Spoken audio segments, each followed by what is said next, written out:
Awesome. Thank you. No Okay. problem. I'll be quiet Full now. disclosure, everyone, we're being recorded. Okay. So back to buyer's advisory in a seller market. Maybe 10 minutes before this class got started, I just got a call from another broker who is representing a buyer who's purchasing, and they're in a multiple offer situation, and her property, the buyer's property, is going to close in 6 days, but she does not want any kind of 22B or 22Q with that offer. So she is choosing to purchase it cash, but not be contingent upon the closing of her house. And as we all know, this is very risky, and buyers have the choice to make that risk. However, we always want to make sure we're educating our clients and then also covering ourselves with a paper trail that we have explained what all of these contingencies are and what it means to remove these contingencies. So I know that sometimes we get really caught up in what's going on in the world and might be a little surprised that we're talking about removing some contingencies. So don't forget some of the basics when it comes to financing, inspection, title, property contingencies. It's very, very important to explain that. And again, for those of you that this contract might be new, this is not a part of the purchase and sale agreement. This is just an acknowledgement that you went over with the buyer what these contingencies are and what it means for you to remove those contingencies. So do we have, I'm going to stop share for just a second. Do we have any questions at this point? Yes, where can I find that document? I can send it to you. Okay, thank you so much. Absolutely. Any other questions? All right. So next we are going to move on to some different strategies for how to win in a multiple offer situation. I actually took a few strategies out that are usually on here, and I will go over those at the end. So let's start with the relationship that we create with other brokers and vendors is everything. They are all of our clients. Returning calls and emails and doing what you say you're going to do is critical in our business. I know it seems like the real estate community is this big giant community, but when it comes down to it, if a listing agent is looking at 4 offers and they've maybe had a bad experience with 1 or 2 of the brokers, it's going to push those other 2 brokers into a better position. So make sure you're thinking about your reputation and who you are being during calls, emails, any kind of correspondence you're having with brokers, because reputation does come into play. Number 2, properly educate your buyers for today's seller's market. Buyers must know many homes sold today are in a multiple offer scenario and were sold above list price, as they may never get a chance to counter offer. Present the current market statistics to reflect how quickly our market has changed and properly educate the buyers for the current market condition. The goal is to manage the expectation and prepare them to come in as strong as possible. So I am a huge believer in any market that you're in order to avoid or minimize conflict is to manage people's expectations. I think it's so important in a multiple offer situation that it's a fine line, because you want to educate the buyer without scaring them. I've heard so many buyers in my career say, oh, I don't want to get into a bidding war. And it's important to make it clear to the buyer that they are in charge of the terms and the price on the offer that they're submitting. And if they don't want to go above a certain price, they're not gonna have to do that. But it's important to manage their expectations so they know what to expect. Number 3, and I've highlighted a few, and these are the few that I have lived by through my career, regardless of what market we're in. So number 3 is submit a personalized handwritten cover letter from your buyer. Don't allow the other broker to be the buyer's sole voice. This is one of my absolute favorite things to do when writing an offer. I believe it gives the seller a look into who the buyer is personally. When it comes to how much they love the house, complimenting the seller on the house is very, very useful. But in today's market, what I do believe is one of the most useful things that can be put on this letter is where the buyer works. As we all know, employment rates are going up very high, and a lot of people are losing their jobs and getting laid off, and it's heartbreaking. However, we have a lot of people that have good, solid employment. Anybody that's a healthcare worker, grocery store worker, frontline person, Costco, this makes a huge, huge difference. On March 27th, right after everything was shut down, I was in a multiple offer situation in Monroe. And it was us up against one other buyer. And we were $5,000 less. And we had an inspection. And the other buyer did not. And we won because of the love letter. And we had made it very, very clear that my buyer had solid financing and worked at Costco. And they chose our offer because his employment was Costco and they felt that he would be most likely to close. On top of that, we also negotiated $5,000 off the price during the inspection because at that time we knew the seller was so attached to this buyer because of his employment. So I would really go the extra step with the love letters and help your buyer articulate their solid employment. And that is making a huge, huge difference right now. Just to be clear, the highlighted ones, I do on every single transaction, regardless of if it's a seller's market. So it's a good habit to get into. Number 4, call the listing broker to inquire about any special seller needs. For example, do they have a preferred closing date, any excluded items, and then also ask about the listing broker's need, which also goes into number 5, if there's anything that can help the listing broker out. This is something that's very, very simple to do. You want to find out if that seller needs an extended closing date or a fast closing date. Maybe there's rose bushes in the yard they really want to take. Making this call ahead of time could avoid any counter offers for something that really isn't that big of a deal that you could have found out beforehand. So this is something, again, I think you should put in your back pocket to use with any offers that you're a part of. So we talked about number 5 a little bit, asking the listing broker anything that may help them out. This is huge. And for the renting brokers, I apologize because I know you have all heard this story. But about 4.5 years ago, I bought a house and I was one of 5 offers. And I asked the broker right away, what can I do to help the broker? And he said, well, you've seen all that junk and trash that's in the garage. I told the seller I would take care of that. Would you be willing to do that? And I agreed, no problem at all.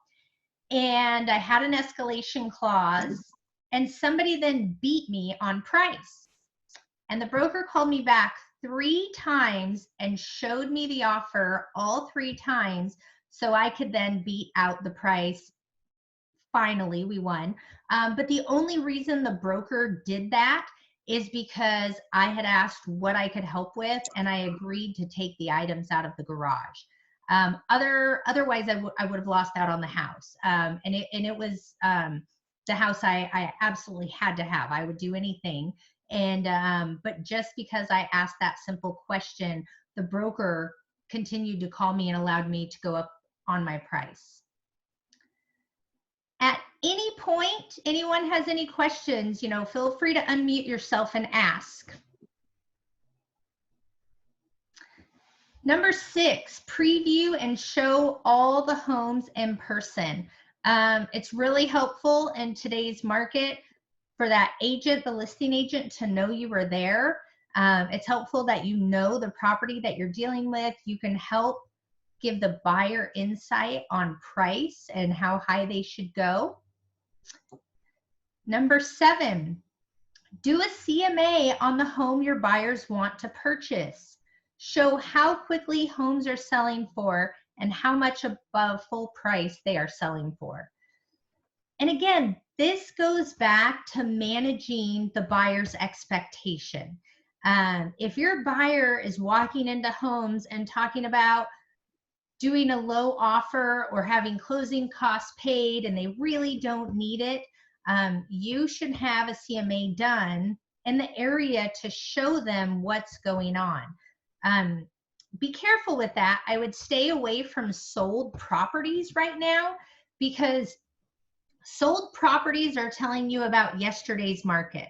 If a home is closed, realize they got their offer, whether it was 30 days ago or 6 months ago. So I would really keep to the actives and the pendings and really focus on the days on market, because anything that's selling within this 7 days is probably not selling for 5 or 10 or 20,000 under price.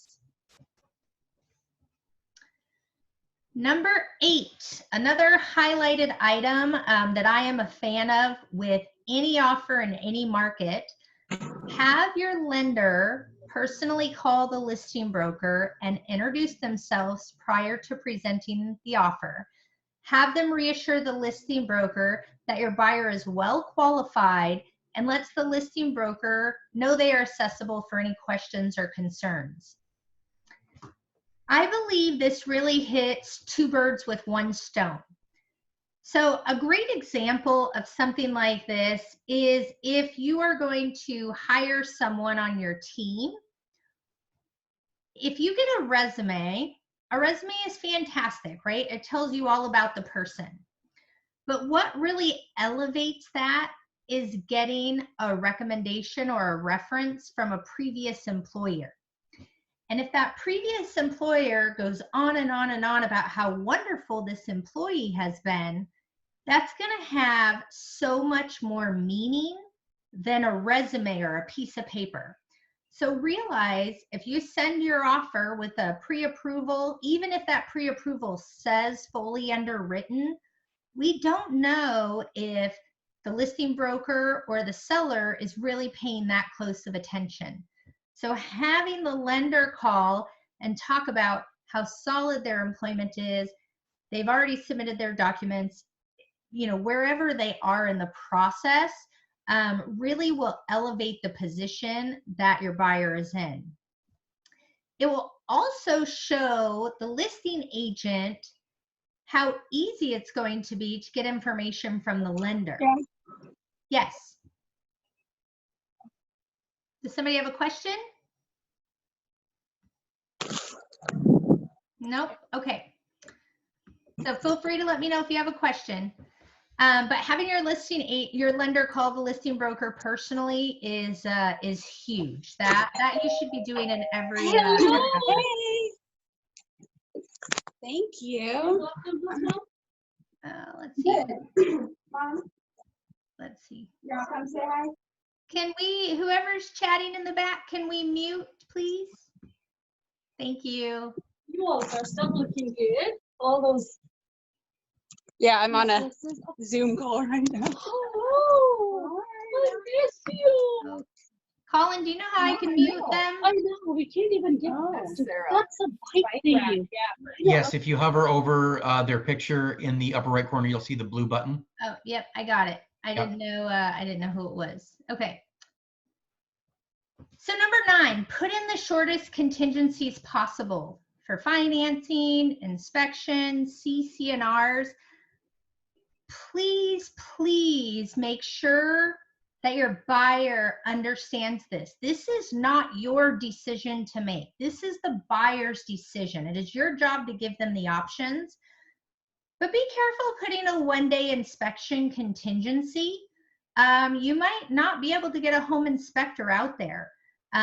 Be careful, tightening up too much. You need to be very realistic about these short contingencies. But if they've already seen the CC&Rs, do they need an additional 5 days?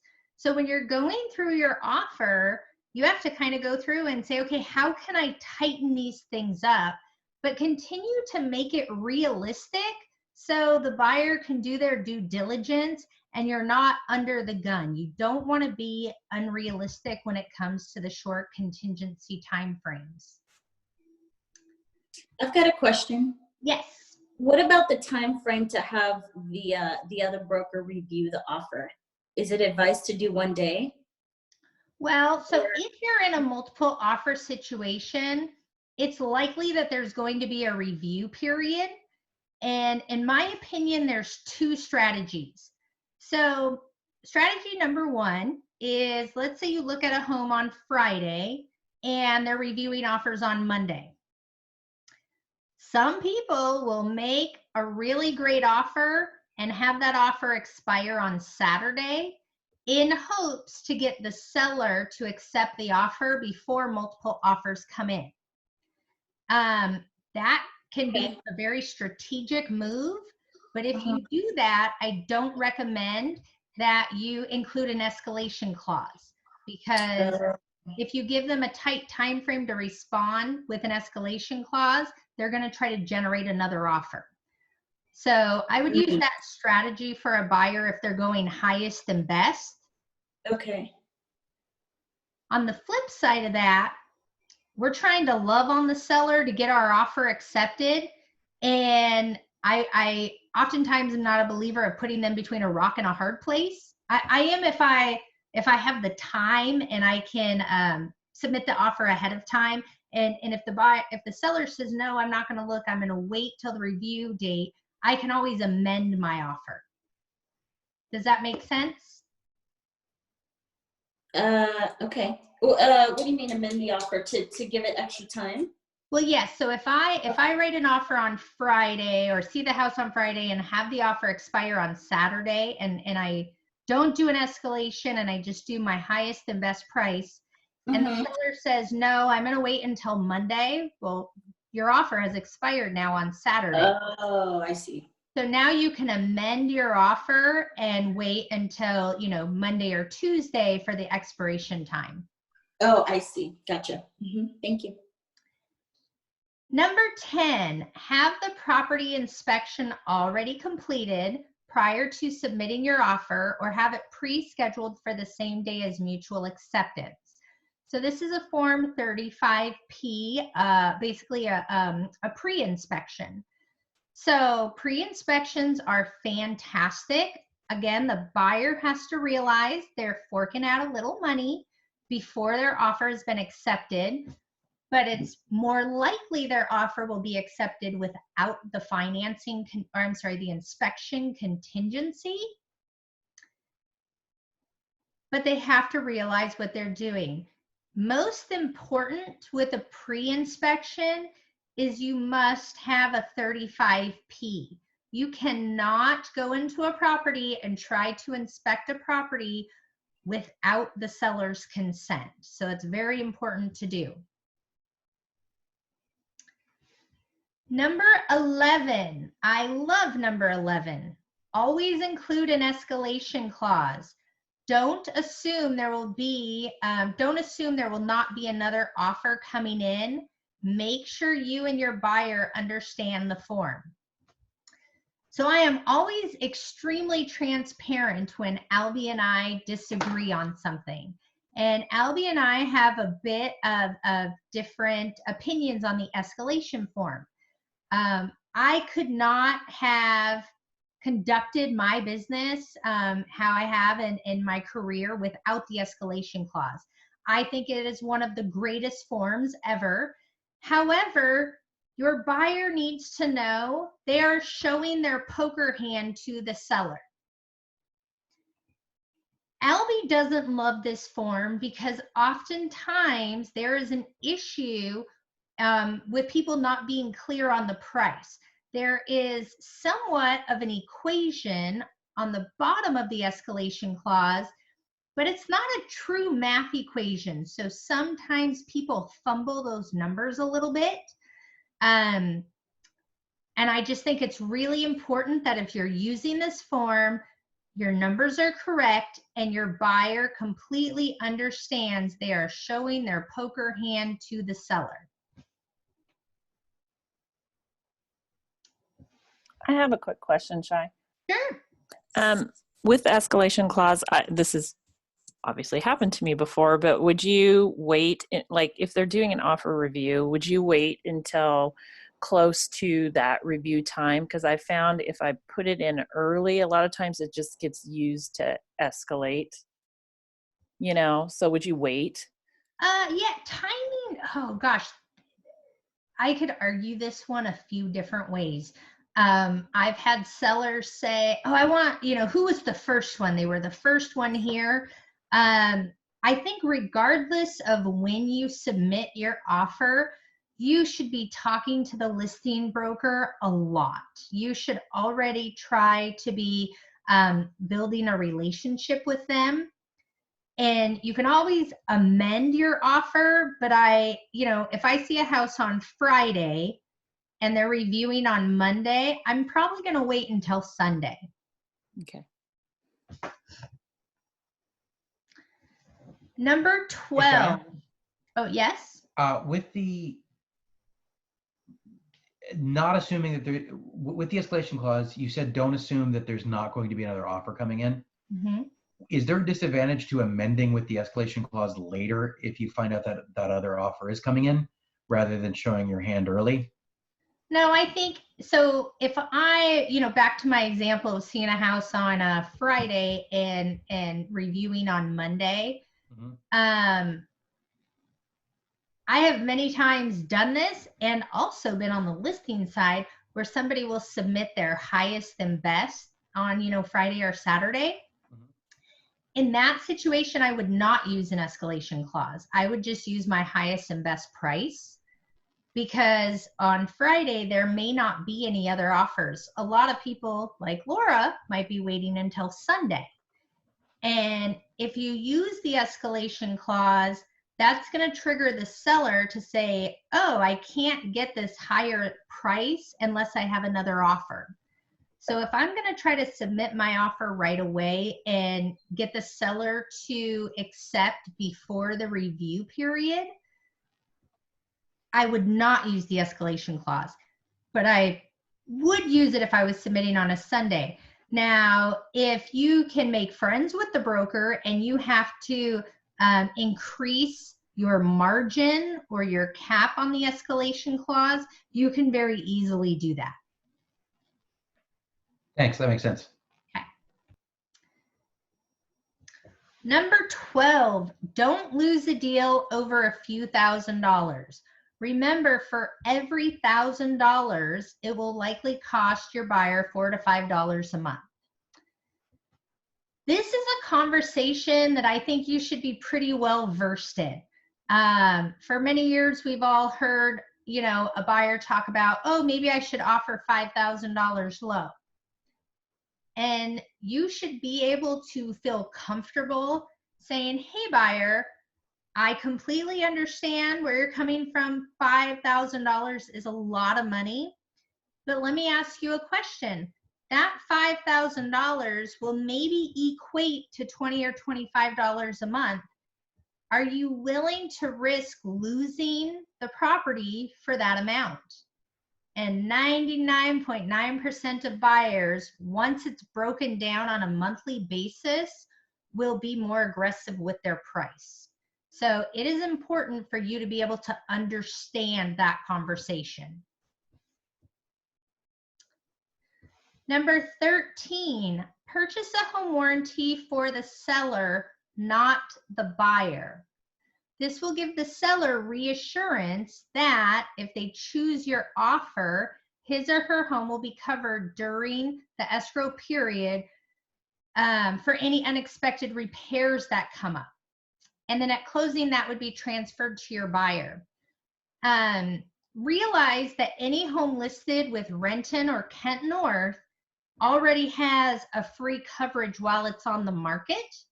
But if you're going to a different John L. Scott or Windermere or someone else, this is a possibility. I've never seen this be hugely effective, but you know, we've all had those buyers that will say, do anything and everything to get me this house. So it's there as an option. Hey, Shai, Yes. just a quick update. There are no home warranty companies selling seller-only coverage anymore. There is not. Really? you can- Fidelity you- stopped? No, we can get it for our side, but if we have a buyer and we want to extend coverage to the seller, we have to buy the buyer coverage. Oh, well, yes. So that's kind of what this is saying. You'd buy the buyer coverage and then it would transfer to the buyer at closing. Correct. Yeah. There's you used to be able to buy just for the seller during the listing time, but that's not available anymore. Yeah. And those are still ranging, you know, approximately $400 and more. Yeah. All right. So number 14, let the seller know you will take no additional commission paid on the escalation amount. So basically what they're saying is, let's say we have a list price of $500 and it escalates up to $525. You can put on there the selling office commission to be based on a $500,000 price. Now, basically what this will do is save the seller 3% of that escalated amount, which is the $25,000.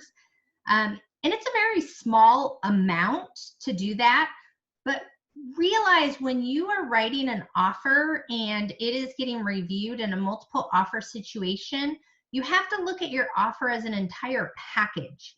I know we have all heard countless times of people winning in a multiple offer situation that was not the highest price.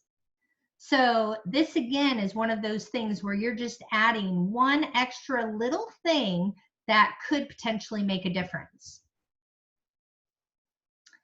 15 is always add a backup addendum if you lose in a multiple offer. So that's a 38A.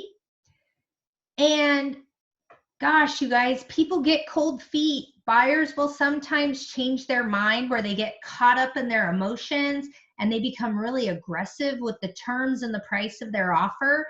And honestly, they kind of have an oh shit moment sometimes. So realize two things. If you put the buyer in a backup position and buyer number one walks away for whatever reason, you automatically have the house. With that being said, realize if you're in a backup position and your buyer wants to keep shopping, you should not write up another offer on another property until you withdraw the backup offer. You do not want to accidentally sell a buyer 2 homes at the same time. So be very careful with that if the buyer is going to continue shopping, but it can be very effective to be in a backup situation. Number 16, waive the Form 17 and the 22J. So this is the seller disclosure and the lead-based paint disclosure. If and only if the buyer and seller clearly understand the consequences of waiving these forms. So here's my thoughts on this. If your buyer has an inspection contingency, they have a get out of jail free card. They can get out of the deal for any reason based on the number of days of their contingency. So even if they haven't read the seller disclosure yet, make sure they have that reassurance that they have this inspection contingency. If there's no inspection contingency, I would definitely make sure that they really realize what they're signing off. I see very few contracts get canceled from a seller disclosure. Honestly, it's usually used as a loophole to get someone out of a deal that got cold feet. 17, with a small bump and already low interest rates, your buyer can purchase with zero closing costs, making their net offer stronger. So a lot of buyers don't have the cash to pay their closing costs. So oftentimes they would add that amount onto the purchase price and then ask the seller to pay the difference. We'll realize in some situations where closing cost money is being added onto the price, and then you might have an escalation amount that really adds onto that price, that could present some problems for an appraisal. So you should be talking to the lender and finding out, can the buyer have a little bit of a higher interest rate and get zero closing costs on that particular loan? Right now, working with a really great lender, especially one that is self-funded, will make all the difference in the world. So you know your deals will stick once you get to mutual acceptance and can get on to close on time. Number 18 is include a written pre-authorization allowing the lender to release the financial information and updates directly to the broker.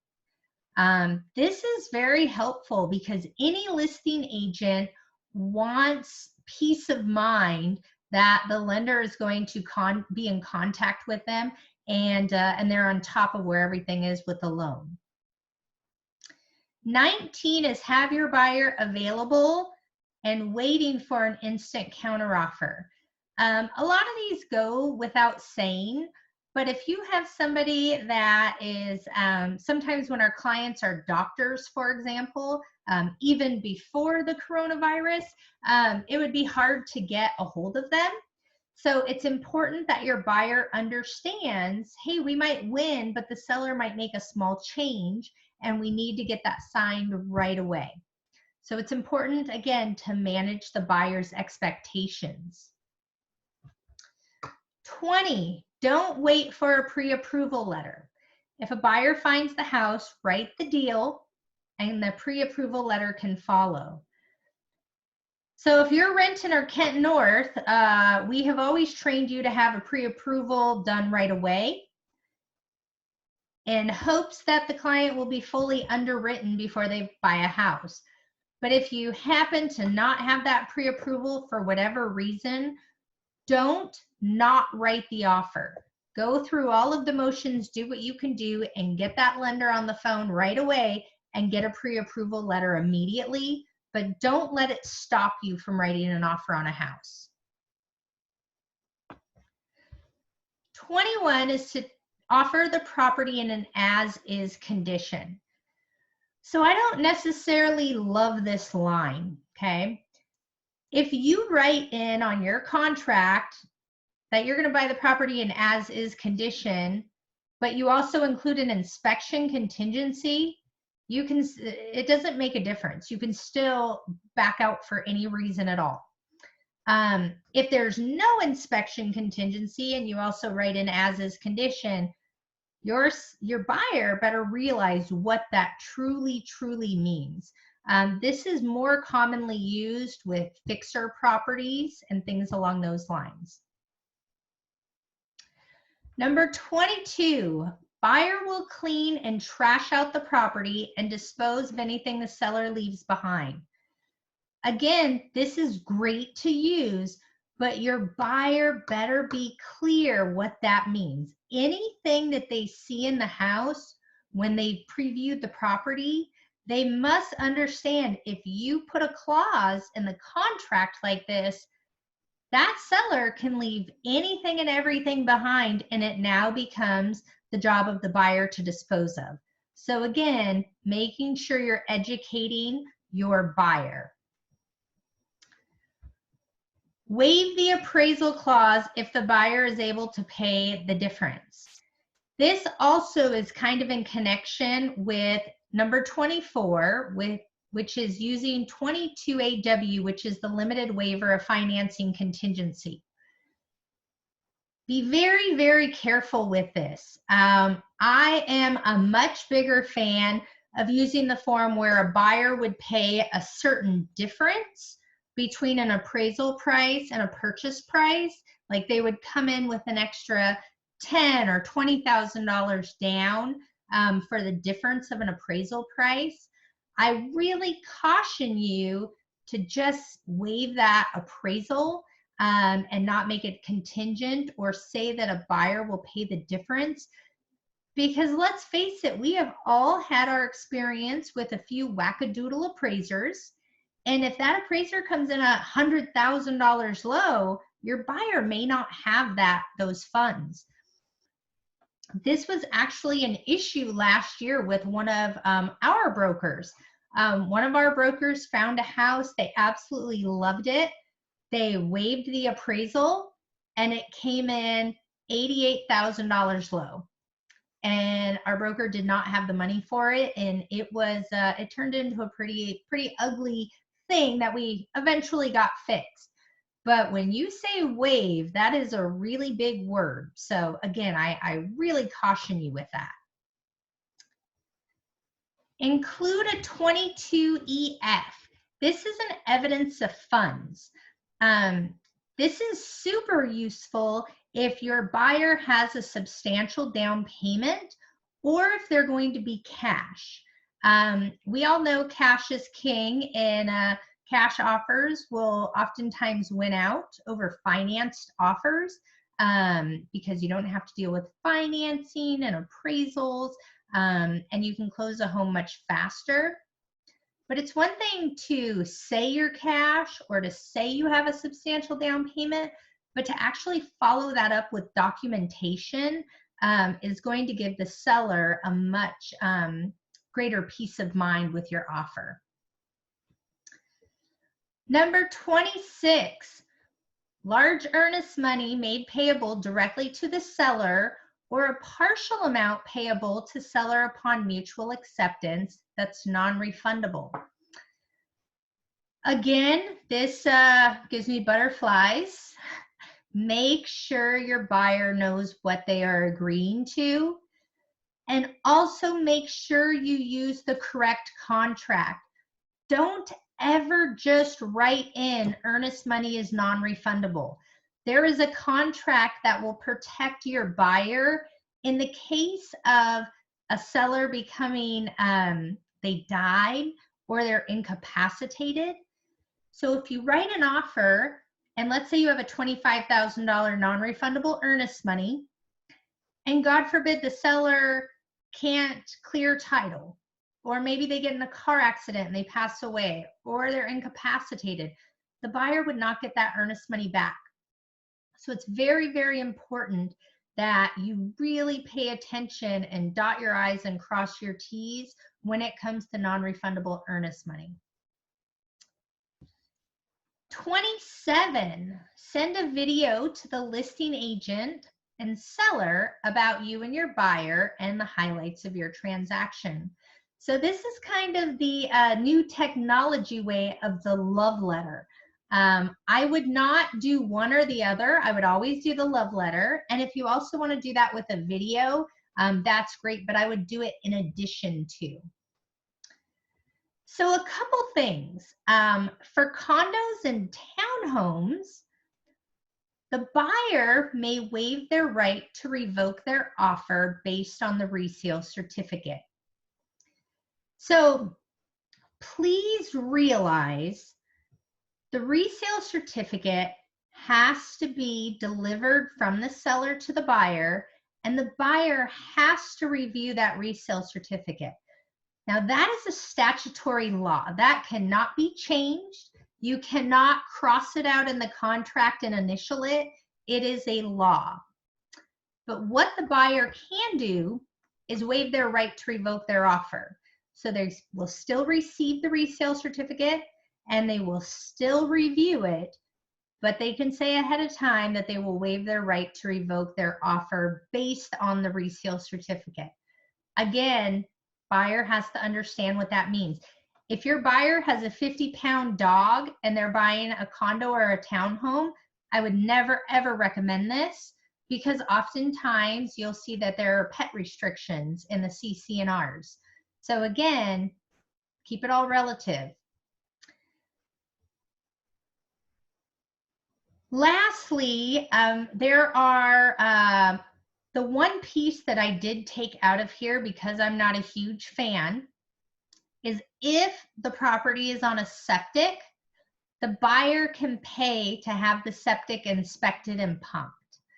I've never seen that be very useful. It can be very expensive, you know, $700 to $1,200 for something like that.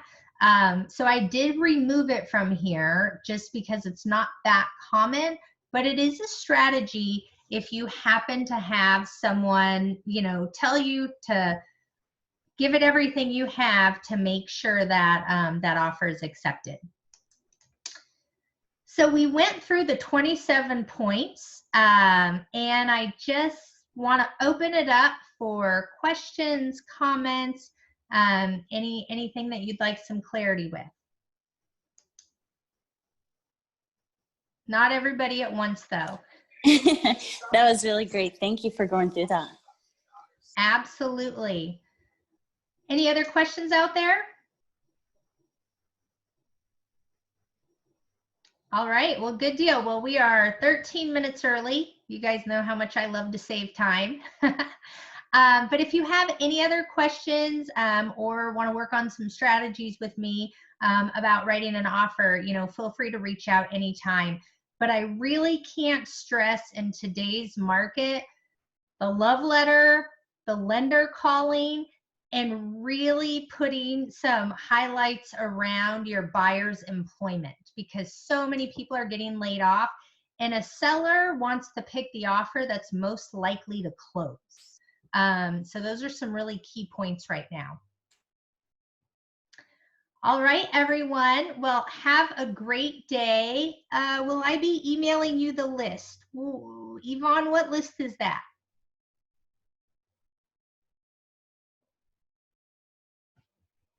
Can I unmute you? The one you, oh, yes, sorry. Kent must not have got it, Yvonne. So I will send that out to you.